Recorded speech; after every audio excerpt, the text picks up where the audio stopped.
Hey guys, Alex and Dad from Some of Our Films back again with Doctor Who Classic.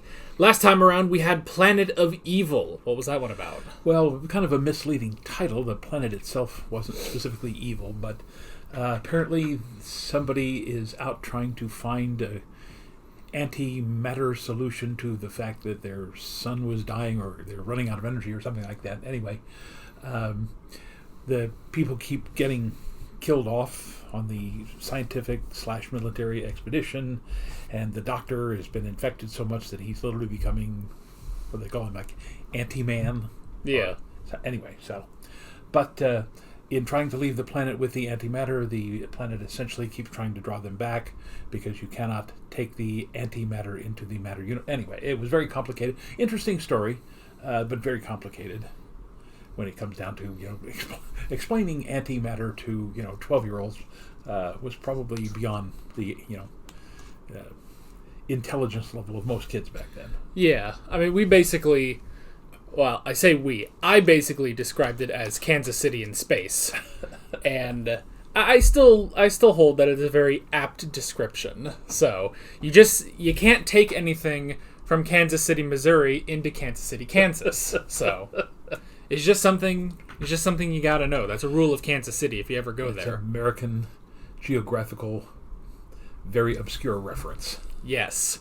I feel like the American audience will get that. Yes. So, I don't know if there's, a town that is, actually divided on the border of, England and Scotland that we could reference. No.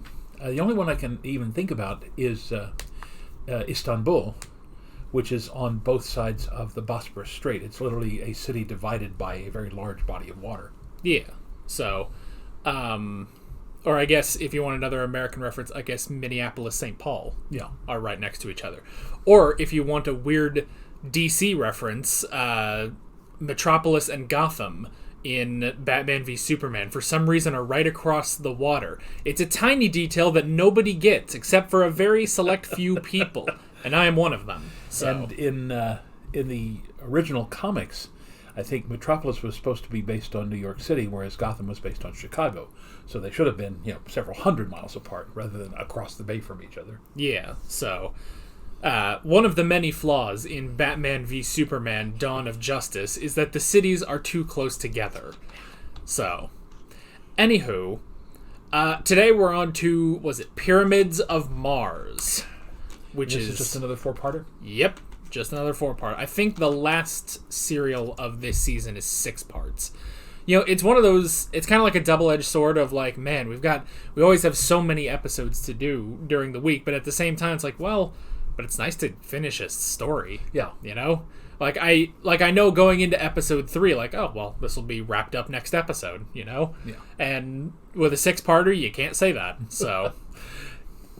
Didn't we watch, the original 7-part Dalek series all in one sitting? Yeah. And then we decided we were never going to do that again. Yeah, it was back when we did the tour of Classic Who. It was that and Genesis of the Daleks, which was 6 episodes. We did all 6 of those in one day. So, those were pretty much the only times we did that, because then, as soon as we got on our own schedule, the first one we did was Marco Polo, which was 7 parts, and we split that over 2 videos. Yeah. So, but yeah, you got anything else? Well, looking at this title, I think we were speculating last week. We wonder if Pyramids of Mars has anything to do with the Ice Warriors, since we've been introduced to them, at least twice, maybe 3 times now? Yeah. And we know they are from Mars, so... Yeah. Either that, or it's going to be the surprise sequel to Santa Claus Conquers the Martians. Which, if you haven't seen that movie, it is... And our reaction. An absolute delight. Not the movie. Our reaction, really. Go watch our reaction. It's hilarious. I think it might be blocked in one country. I don't remember which one, though. It may be blocked in the United States. I don't know.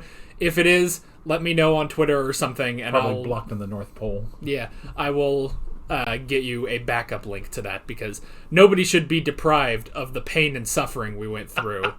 So, anywho, let's see if it's a sequel to Santa Claus Conquers the Martians with pray this. that it isn't. Yeah.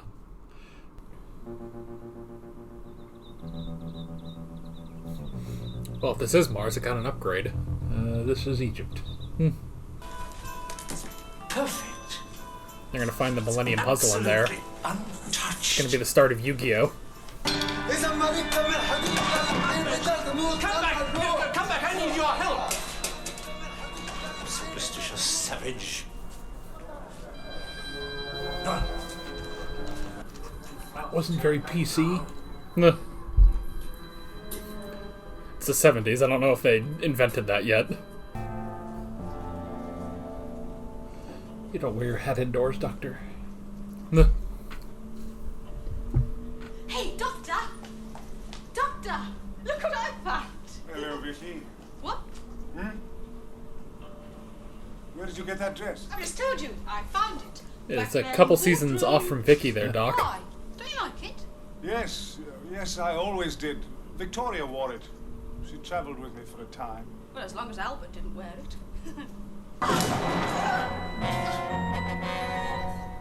That probably hurt. No.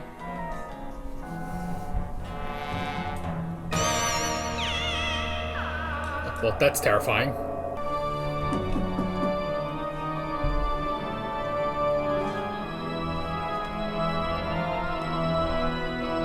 Wow, what a set. No.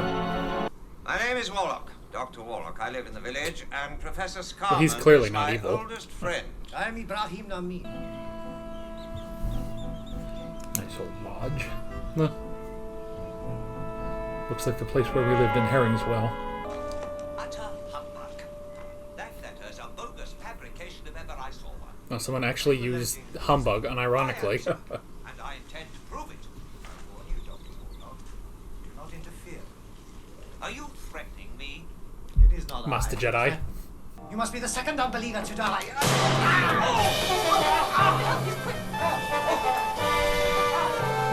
Good job. I don't know that a single human being could move that. Well, It would be solid rock. well, And although it was carved out on the inside, it's still very heavy. I mean, it can be difficult to move a mattress that size. Yeah.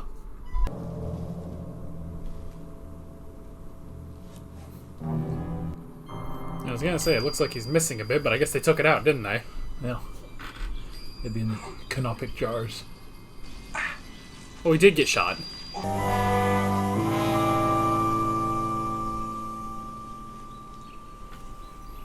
Well, at least he got his fez back. Fezzes are cool. You remember that old joke I told you with the Matt Smith episodes? I don't know his Sure. name, but his fez is familiar. By the way, the hat that he dropped in England is pronounced Darby, which is the name of our dog. We travel in time, Mr. Scarman. I'm really from 1980. That is utterly preposterous, Miss Smith. Yes. Sorry. Interesting. Evidently, it's 1980, not 1975. How could you possibly know that? Well, you see, Mr. Scarman, I have the advantage of being slightly ahead of you. Sometimes behind you, but normally ahead of you. I see. I'm sure you don't, but it's very nice of you to try now. No. Why don't you show me how this gadget works? Of course, Egyptian mythology, Set or Sutek was one of their gods. He was killed by Horus, god of life. Set was literally Egyptology and Mars? the prototype of Satan in the Jewish The world is facing the greatest peril in its history. mythology, I guess. Oh, wait for me. No. I am a true servant of the great Sutek. I am the servant of Sutek. He needs no other.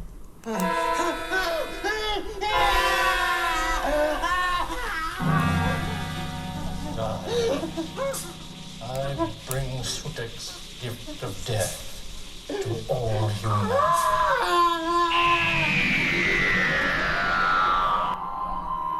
Holy moly. Oh, it's a All right. bit of a problem. Number one, sets and costumes outstanding. Special effects bringing the Servant of Sutek there, probably one of the best ones that they've ever done. The alien costumes and the whole thing playing right into those old, what was it, Universal Pictures Boris Karloff mummy stories. Yeah. I mean, this is probably the best opening episode that we have seen in a long, long time. Yeah, it's like if they remade the Mummy between the Boris Karloff and the Brendan Fraser Mummy, and they put it in England.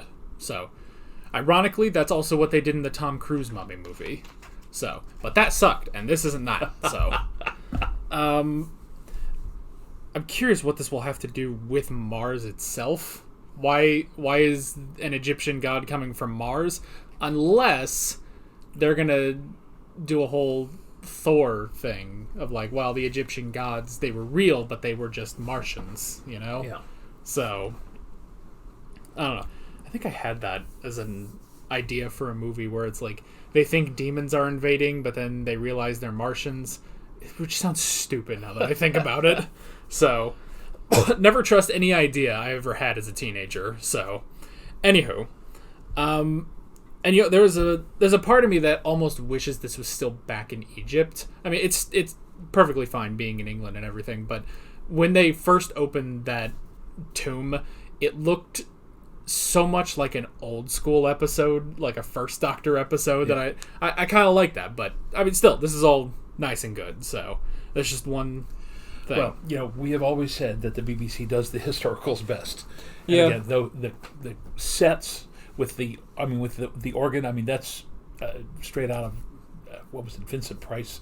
He did something called Dr. Phibes, the Abominable Dr. Phibes, or something like that, where he was playing the organ. But I mean, just the entire setting, the old lodge, and then being able to shoot the lodge from the outside, wherever they found that. I should probably show you a picture so you can put it up to show where I live, the lodge there in Herringswell. But it's very similar to that. It's a Victorian hunting lodge. Yeah. And the fact, I was wondering there right at the beginning why Sarah Jane would have found one of Victoria's old outfits. But now that allows her to fit in here, even though she finally does admit to Scarman that she's from 1980. Yeah. But anybody else who sees her would not think twice about a woman wearing pants or what she was normally wearing through the first season. Yeah. So yeah, I mean, so far you're right. This is a good setup for the story. So, and you're right that it is it obviously has aliens, but it's a historical with aliens. Yeah. So, and a historical on two fronts, because it's ancient Egypt and also 1911. Yeah. So, I'm beginning to remember how much Tom Baker also reminds me of a Welsh singer of this time period, Tom Jones.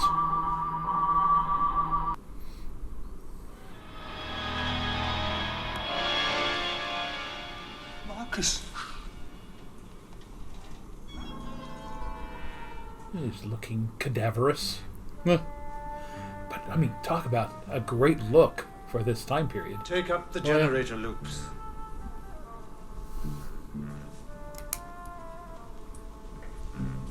So the canopic jars are the generator loops.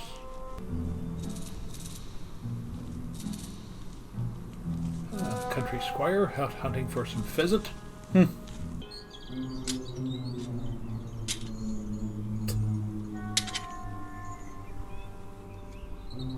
He's caught in one of his traps.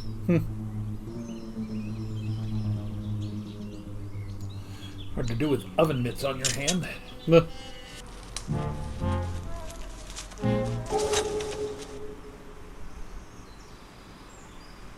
Ah, yes, the old invisible force field. Wonder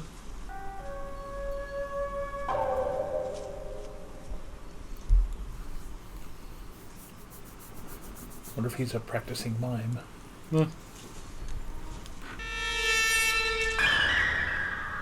Nice.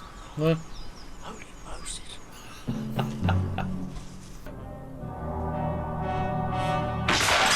Oh, Marcus!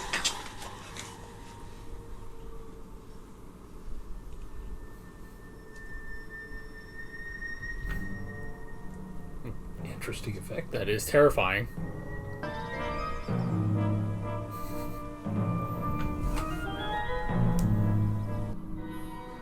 It's like trying to run away from Darth Vader. He's walking at normal speed, you're running, he's somehow still catching up. Well, now we are here. Why don't you tune up 1980 and we can, well, leave? I can't. Well, why can't you? Because if Sutek isn't stopped, he'll destroy the world. But he didn't, did he? I mean, we know the world didn't end in 1911. Do we? Yes, of course we do.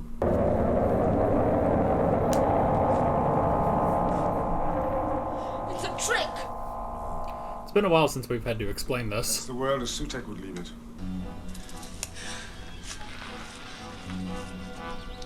I guess they don't get tired. The kind of like menacing Michelin men. Nah. But it'd be very hard to walk through that without falling down. Well, Yeah. I wonder if they have outtakes of any of these things.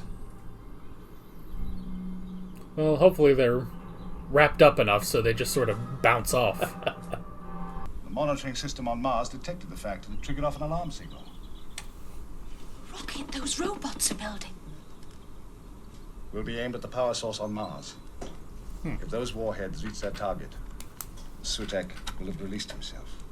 To destroy the world. Not only this world, anywhere that life is found. You know, I do want an alternative story where these great evil beings run into the Daleks.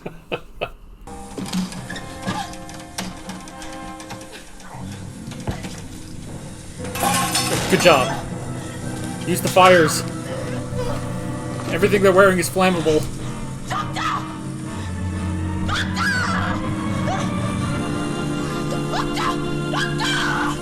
Oh, that's pretty scary.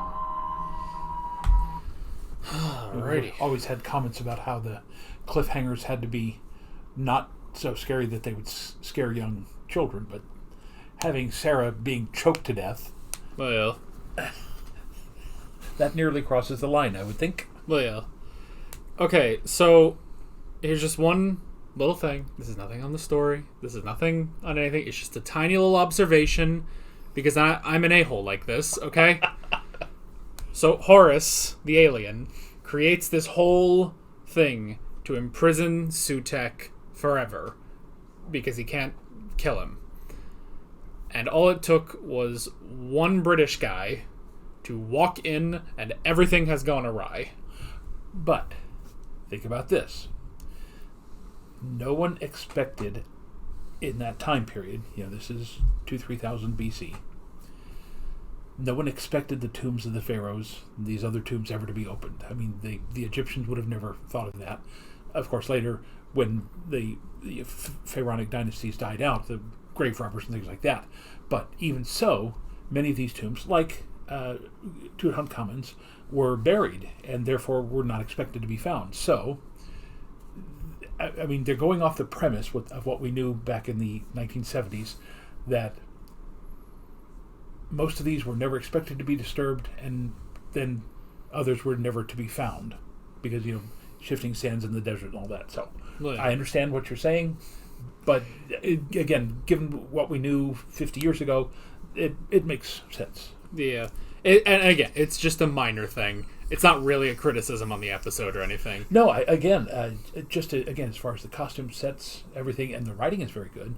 I always like to point out, being a history teacher, when I found out what the word sarcophagus meant, I thought that was incredible. They would put the bodies inside these stone structures, and then could you finish opening that? I don't know if that is catching on the microphone, but that was driving me crazy. oh, I didn't even hear it. Yeah, go Anyway, ahead. so they put the body inside the sarcophagus, a stone tomb, basically a coffin. And years later, sometimes when they were accidentally opened, the people noticed that the body was literally gone. These are not just the ones who had been embalmed, but those were not embalmed. But the idea behind this was that I think the word sarcophagus is actually a Greek word, so this would have been 2,000 years later sometimes. But sarcophagus literally means eater of the dead. They somehow assumed that you put the body in one of these stone coffins and the body was then eaten by the actual stone tomb that it was in, because they couldn't explain how the body had disappeared. It also helps explain the whole idea behind Anubis, is because the people who were not embalmed were just taken out into the desert and buried. And yet weeks later, when people would go out to, maybe put flowers on the grave or do some kind of memorial to them, there were always jackals around the grave. And so they just assumed that these were the minions of a jackal-headed god named Anubis who was taking care of the dead, when in fact the jackals were just scavengers and they were out eating the bodies. Yeah. It's one of those things where it's like going in and disturbing these tombs and stuff, and then, popping them back over to whatever museum you have in Britain or the US. We're not going to put this all in Britain. I'm sure a bunch of countries did this. It's a terrible thing. It's always the most interesting story, though. Yeah. Like, it's such an interesting thing for a movie, whether it's The Mummy or something like that. It's like, so it's kind of that double-edged sword of like, well, we probably should never have done this, but it's really interesting too. I guess the majority idea now is that when archaeology first made it big in the early 1800s, many people from Europe considered the Egyptian culture to be incapable. Now, that was a wrong assessment, but the Europeans felt that the Egyptian culture was not capable of preserving their own antiquities, and that's why they took many of them back and put them in museums. But now, and this is why I understand the repatriation things, now all of the things that Europe took back in the early 1800s really should be returned to its rightful owners. All the mummies, all the sarcophagi, all of the Elgin marbles, everything else, all of that stuff, it's great that it was preserved, because, for example, a lot of the Parthenon had been bombed by artillery, if I recall correctly, in World War I.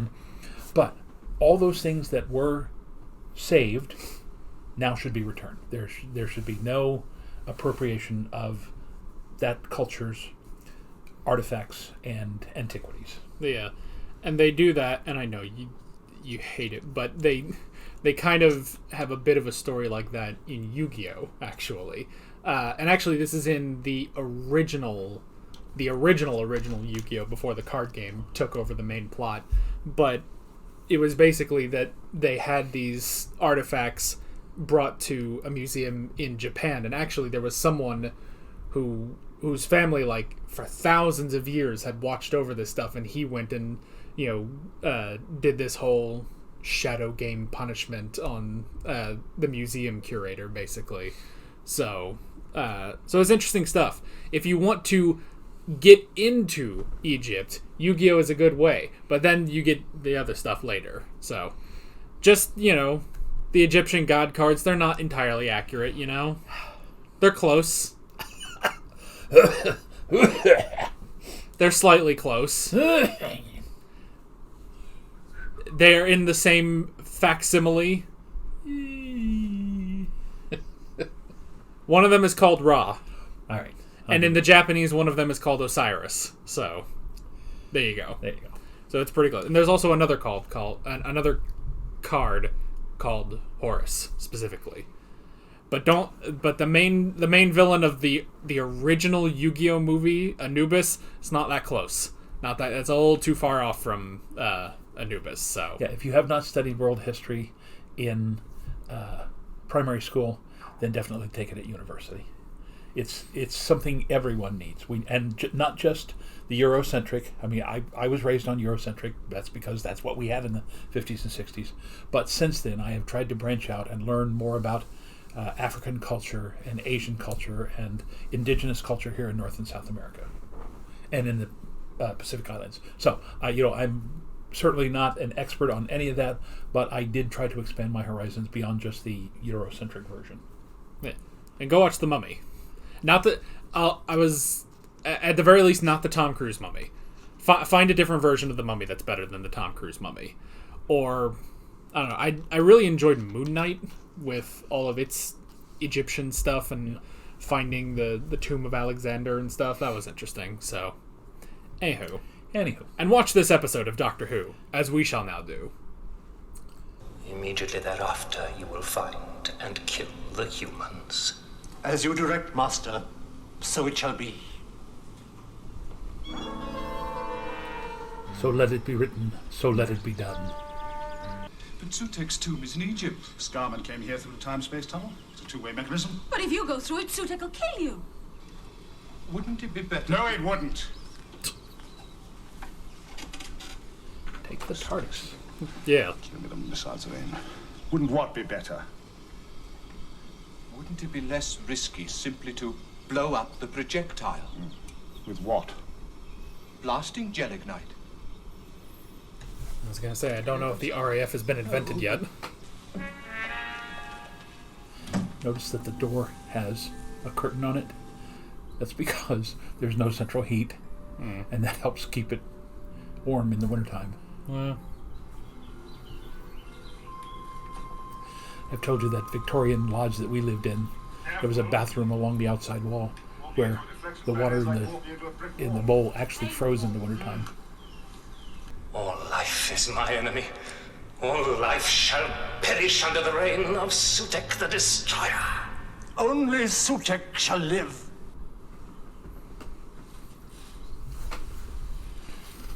You're signing your own death warrant there. But I guess he's already dead. Yeah. You can't kill the already dead. Just how powerful is Sutek, Doctor? He's all-powerful. If he ever gets free, there isn't a life form in the galaxy that could stand against him. Oh, not even your lot? The Time Lords? Not even our lot. So maybe the Daleks wouldn't be a match. This looks like it. Oh, what's the matter? Not enough? Sweaty gelignite is highly unstable. One good sneeze could set it off. It's like nitroglycerin.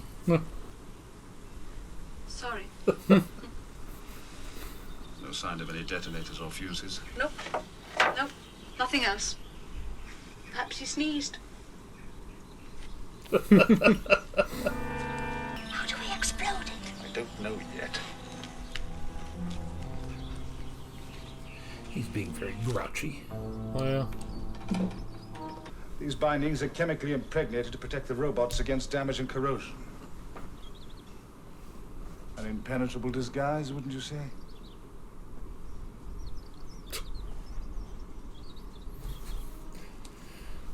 honestly, if anything, he's acting more like the Third Doctor. Okay, that'll have to do. How do I look? Must have been a nasty accident. Don't provoke me. Come on. That's very hypnotic. Well, I don't know that Tom Baker is that thin. no. It is taking an intense toll of available energy. Attend to the device first. It will be done immediately, Master. Sutek. Last of the Osirans.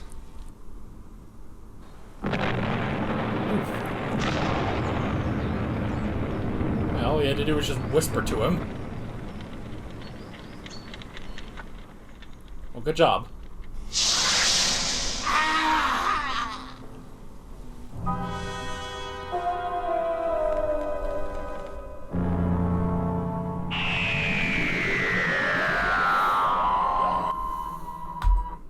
Alrighty.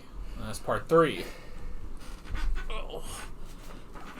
Yeah, I kind of thought he would, have to do a bit more, maybe just, run up and sock him or something, but I just had to distract him. yeah, just for a second. So, And the mat work on that explosion was pretty good. I just wish the explosion had been a little bit better. Yeah. Up till that, the special effects in this were very, very good. well, yeah. And again, that's not distracting. It's just that you're expecting more. Yeah, it's a very interesting costume too on Sutek. Yeah. it kind of reminds me of Omega a bit. So I was thinking that too. Omega was more like Greek and Roman. This is definitely Egyptian. But you might have noticed that around Sutek's eyes was the Eye of Horus. yeah, So the only thing I can think of is Horus put that on there to help contain him. yeah, it could be. Otherwise, it shouldn't be on there. yeah. So It'd be interesting to see if he takes off the mask, and it's that projection that Sarah saw in the very first episode. oh yeah, Yeah, I forgot about that. That would make sense, since that is what the Doctor said. It would have to take a incredibly powerful mental force in order to project into the TARDIS. Yeah. So, it is one of those things, and it's fine. And it did happen last episode, at least, but I really do wonder why the Doctor doesn't take the TARDIS more. Like, I kept waiting for, at some point, it's like, okay, now we gotta take the fight to him, you load up into the TARDIS, and you fly over to Egypt. And it works, obviously, that he just uses the portal to get over there instead. But I don't know, I keep waiting for that. And it's one of those things, because I think at some point, I think they, write off the sonic screwdriver because they thought, oh, well, we use it too much. Yeah. So it's yeah, but you don't use the TARDIS ever, They could have gone to Egypt. He could have had the TARDIS go to the pyramid in Mars. Yeah. For an episode called Pyramid of Mars, it really has nothing to do with Mars. And is it pyramid or pyramids, plural? Pyramids. And we have not... The only pyramids we saw were in that establishing shot in Egypt. Yeah. Yeah, so presumably, they said there is at least a pyramid on Mars that's creating this sort of barrier around Sutekh. Honestly, though, my sort of question is, did you need to write that to be on Mars? You could have just said, we have the power source left in Egypt, in his tomb, imprisoning him. Yeah. I almost wonder if, they called it pyramids... They wrote that in to maybe sell it a bit better. It's it's the pyramids on Mars. It's not just pyramids. It's not just some, stinky old historical episode. We got some aliens, Pyramid of Doom. Pyramid of Evil. I've been using evil a lot lately. Yeah. But that is also the thing that we've said a while back, where it's I wonder if they come up with the titles first and then they write. Yeah. Or someone writes a story and then they have to sort of rewrite it a bit to fit to someone else's title. So even the Prisoner of the Pyramid. Yeah. So you could have done something like that. I don't know why we specifically had to focus on Mars for this. And now again, we've still got an episode to go. Yeah. But we have established that there is life on Mars, that there are ice warriors there. Yeah. So, and this Doctor, because of his previous incarnations, knows about them. So, even with the horrible continuity that we are, aware of in early Doctor Who, somebody should have been able to say, hey, wait a minute, we cannot go to Mars, we cannot mention Mars without mentioning the Ice Warriors. Yeah, so we have established that there is life on Mars, answering David Bowie's most pressing question, so... Since your interference has condemned me forever to remain a prisoner in the Eye of Horus, it would be a fitting end. You would make an amusing diversion. You'll be slowly digested for 1,000 years. Identify yourself. In my presence, you are an ant, a termite. Abase yourself, you groveling insect. Yeah, this feels like someone the Master would have tried to release. Scarman. I hear you, Master. My enemies have brought the means of my deliverance. Maybe that's why he never took the TARDIS.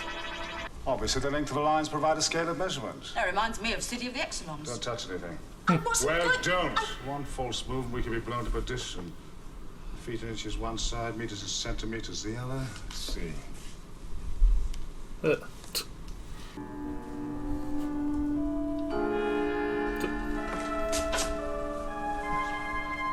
Take a drum crucible.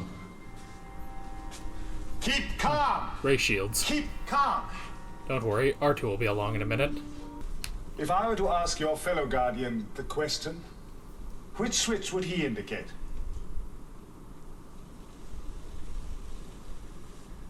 I see. So if you're the true Guardian, that must be the death switch. And if you're the automatic liar, you'd be trying to mislead me, so that must still be the death switch. Therefore,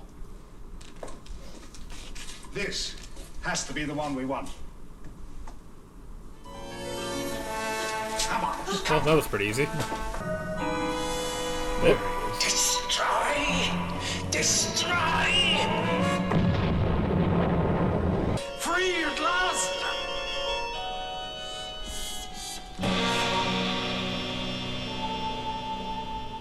Ooh. He chose poorly. We're 1,000 years beyond the 20th century now, Sutek. Go on for another 10,000. Spare the planet Earth! I'll give it you as a plaything!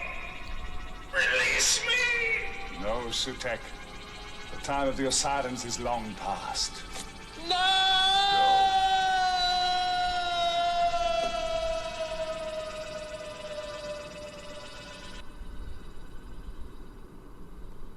Good job. About 7,000 But how...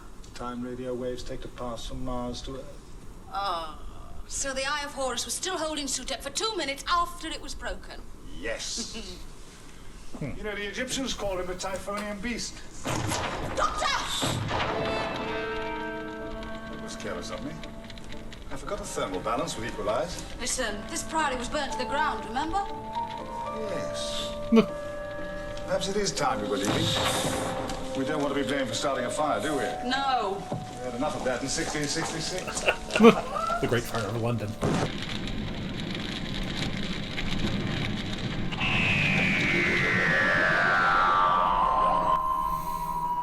Alrighty.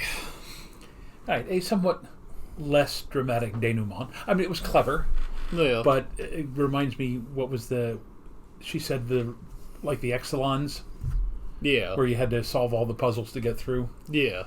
It wasn't very exciting in that episode either. Oh no, the Floor of Doom. Yeah. So. But overall, a very good story. Yeah. And I mean, I guess it makes sense in a tomb, basically, even if it is on Mars, that there would be traps and challenges and stuff. It just, they don't know how to portray them too exciting on screen. But other than that, it's a minor detail, really. So, and then just at the end, the idea that they just kept flinging him forward in time, I guess. I'm not sure exactly. He just kept him going, I guess, until he eventually died. So, Yeah, and I kind of got. He kind of said something about the Osirans have a specific lifespan, and that he was basically just I'm pushing you so far forward that you're just going to run out of time. Basically. Yeah, I guess it was just that he was living through the time vortex, so he was just stuck in there for 7,000 years. So, something like that. I mean, it's Doctor Who, so you can't really, get too far into the time mechanics.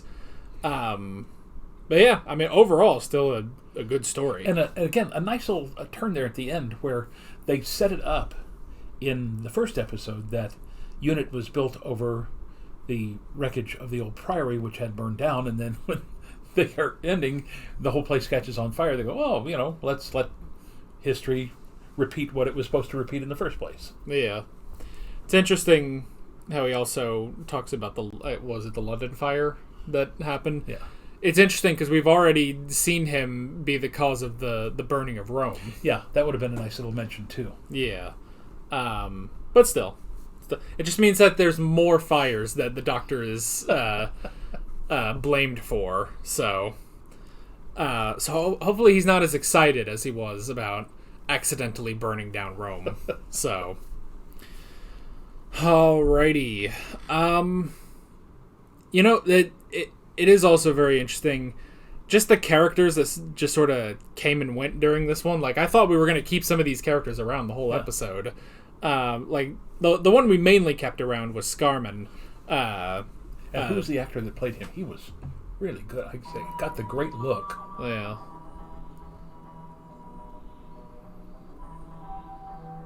Bernard Archard. Oh, yeah. Huh. But yeah, I mean, he's very much the Peter Cushing and who's the guy that played Count Dooku? Christopher Lee. Christopher Lee. Got that tall, receding hairline, but with the widow's peak and the very prominent nose. He would also looked a lot like William Gillette, who was the original Sherlock Holmes on stage. So, I mean, brilliant casting. Yeah. And honestly, yeah, it did with him and going with, everything of Egypt and the tomb and Sutek and everything. It really felt like an old school monster movie. Yeah. Basically. So yeah, that was really, really interesting. And a good, again, a sort of good stepping stone of the old school 30s, 40s Karloff, Lugosi movies and getting more into modern day of like The Mummy with Brendan Fraser, or if you want to go up to the Tom Cruise Mummy. I don't know if this would have been much of an improvement, but like you said, I think that last bit where they were on the Pyramid of Mars, just a single pyramid, that might have worked better if it had looked like the interior of Earth pyramids, where they would go down a corridor and there was a trapdoor. I mean, not all the way to Indiana Jones and the Last Crusade, but something that wasn't quite you didn't have these swirling backgrounds and the plastic tube and the giant robots. Bring in some like the guards, the stone guards there in Brendan Fraser's Mummy. Yeah, just something that was a little more period would have fit in and kind of topped off everything that they were doing there. Yeah, well, and also just the fact that there was never an establishing shot of this pyramid that is apparently on Mars and we'll never bring up again. So yeah, like that was weird. And I guess like the only reason again that it's on Mars is because there was that delay time of the Eye of Horus sending that signal to imprison Sutek. It gave him enough time to get back there. Now, granted, you're in a time machine. You could probably get back there 3 seconds before you left, but that's whatever. You don't have to think about that too much. But that's the Marty McFly non-paradox where he's worried that he's going to get back and Doc Brown will be dead, so he just sets it to 10 minutes before. Yeah, and goes back and watches. Spoilers. Doc Brown get killed by the Libyans, only to find out that Doc had read the letter and prepared himself for it. Right, and that could have also been the interesting thing, because they hype up Sutek so much in this, and then even like, oh well, if he gets free, not even the Time Lords can defeat him. Which I kind of question just on the fact that the Doctor did beat him, but he was still imprisoned and stuff like that. And the Time Lords aren't as competent as the Doctor anyway. But the whole thing with like, well, even we can't defeat him, but he is still like just a almost average, living being. He seems to not have the powers of time, and that is a weapon that the Time Lords and pretty much only the Time Lords have. The only other race that has the power of time is the Daleks, but they don't even use it to the extent the Time Lords do.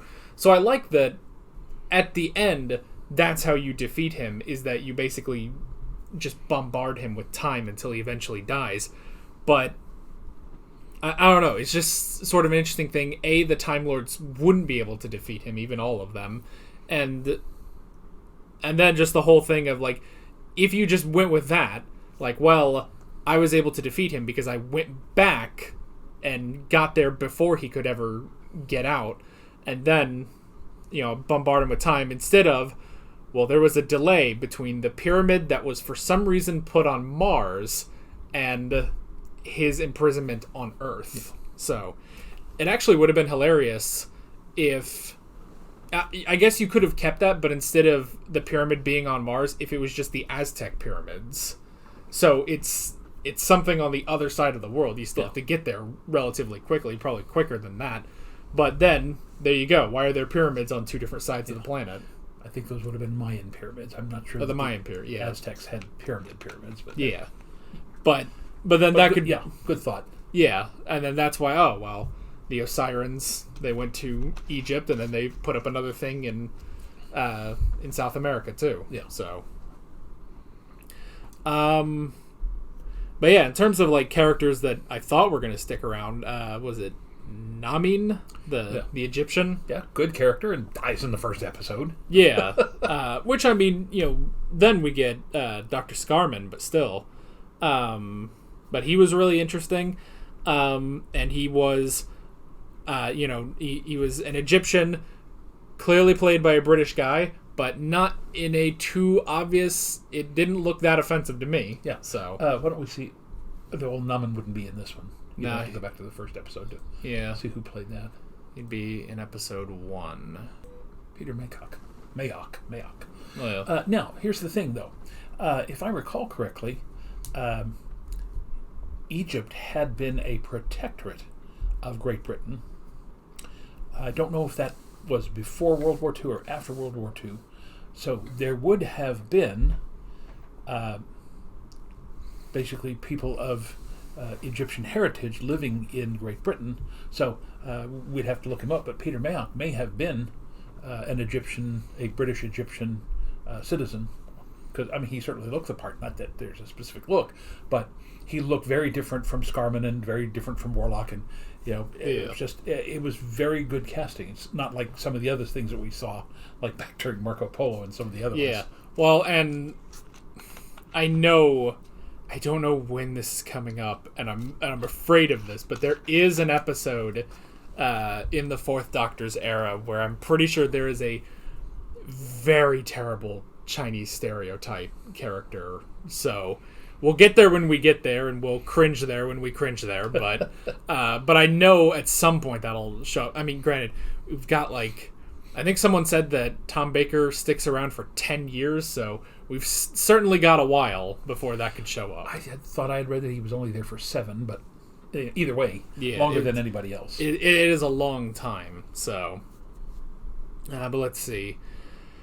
But then we had, the other characters that I thought would stick around. We had Dr. Warlock, which, again, a name that sounds completely evil, but he wasn't. No. It's just his name. It's fine, so... I wonder if they meant that to be a red herring, so that people go, "Oh, his name is Professor Warlock, so perhaps he will have something to do with all." And he just turned out to be a good friend who ended up getting squashed. Yeah, and then Lawrence Scarman, and with him, I understand the whole thing of not being able to accept losing his brother, especially when he's still walking around, pretty much. Yeah. But I don't know . So I guess it was difficult, but there is you also do slightly understand the Doctor's frustration with it. And of course the Doctor, his frustration is even heightened because of the situation they're in, because it's Sutek, and that's such a danger, Yeah. This honestly reminds me of the Demons episode. Yeah. Of just unleashing this great power. We're just missing the Master and 90% of the goofiness of that episode. So, but think of all the people. Let's see, Nemen, both of the Scarmans, Warlock, the Poacher. Yeah. Anybody else who gets killed during this? He blew up a couple of the servicers. Yeah. I think that's it. But there's still a lot of... That's for 4 episodes, that's a lot of dead bodies. Yeah. I mean, pretty much, like last episode, it was nice when they cut back and was like, oh, there are still some crew members left on this ship. Like, I honestly thought that it was just going to be the controller that was left. Yeah. But there were some people like, no, this time we're leaving, and it's like, well, everybody we encountered here is dead. And then we burn the place to the ground. We burn the place to the ground accidentally. Let's get out of here. But,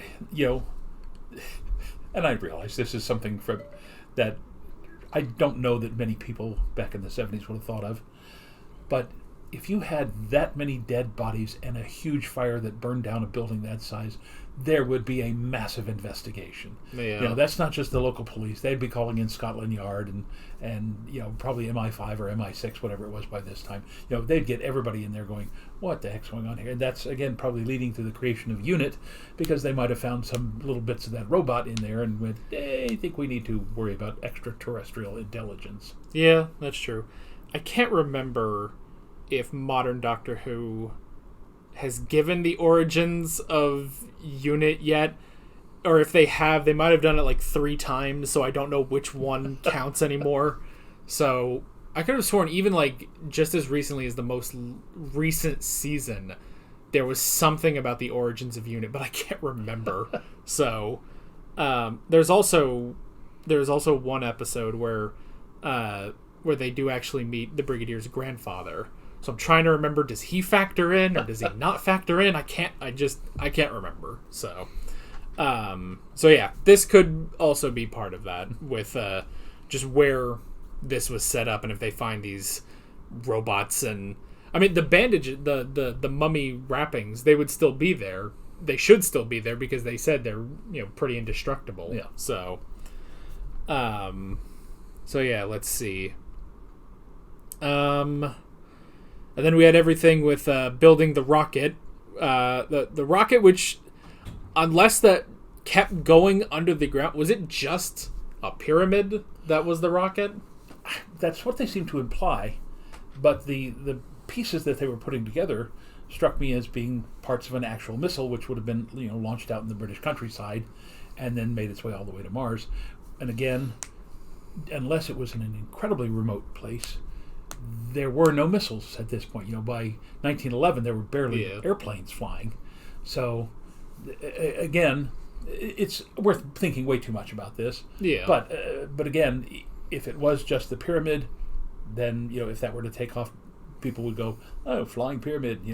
We've got to stop drinking the moonshine, whatever." Because no one would believe it because they had never seen anything like that. Right. Yeah. And then just the whole thing with, I mean, it was interesting with the whole the radio that was like, oh well, it will receive radio transmissions from the stars and stuff like that. And that was really interesting.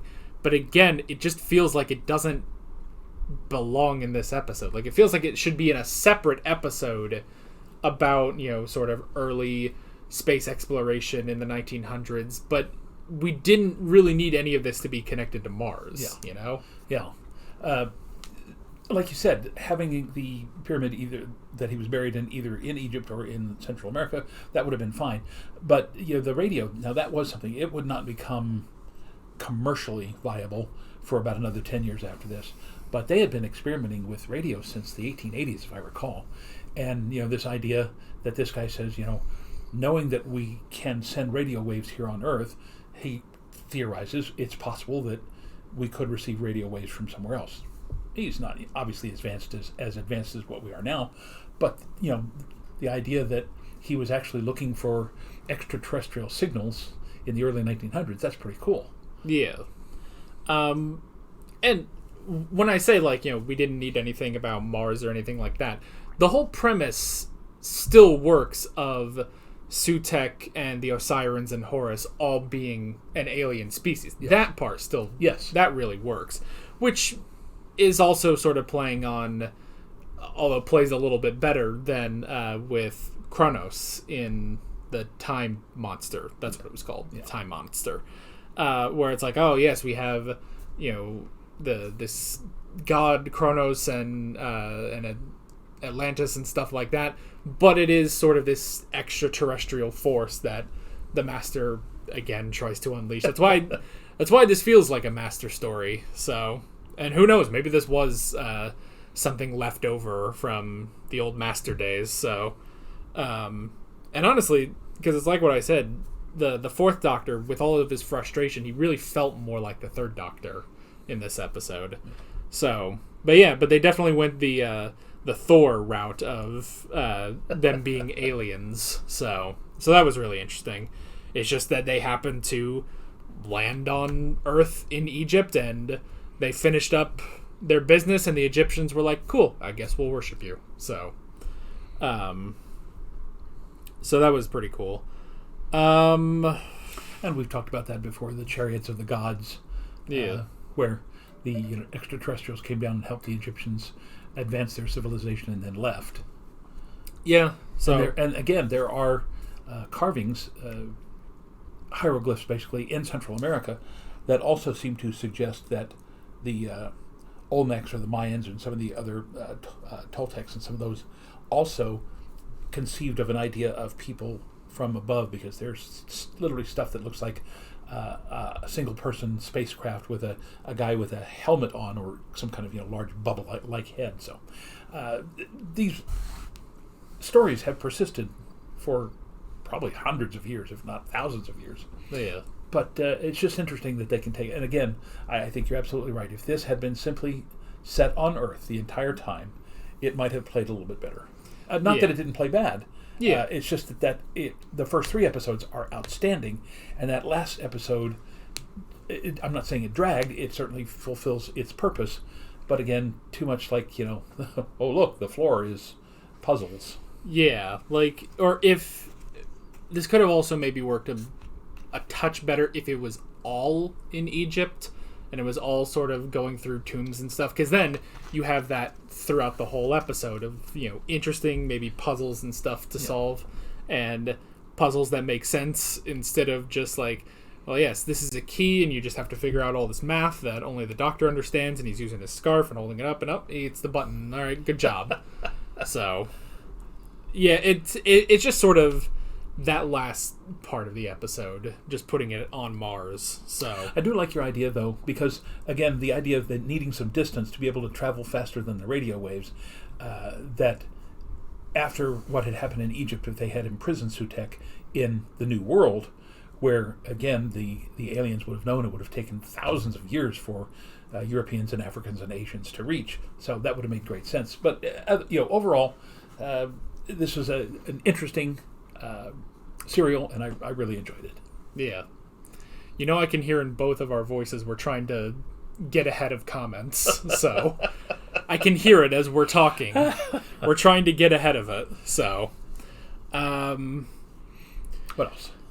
We did have the moment of changing the future, which I feel like, I don't know, I felt like Sarah kind of got that, but it was good to sort of reestablish of like, oh, well, the world doesn't end in 1911. It's like, well, we don't know that for sure. We have to be sure that it doesn't end in 1911. But we've been saying that all along, is that every time, they go somewhere way off into, space, into other galaxies, sort of thing, and come back, they're coming back to a theoretically different timeline. Yeah. And that's why the continuity doesn't really matter, because, as the Doctor says, one little moment in time, if you were to jump off that timeline, even for a small thing, you might not come back to the exact same timeline. So and when Sarah doesn't believe me, he says, all right, let me just show you what would happen if we don't interfere right now. Takes him up to 1980, the world literally is destroyed, and he comes back and says, now we've come back to the same spot, we must prevent this timeline from happening and get back to our timeline. Right. So let's see.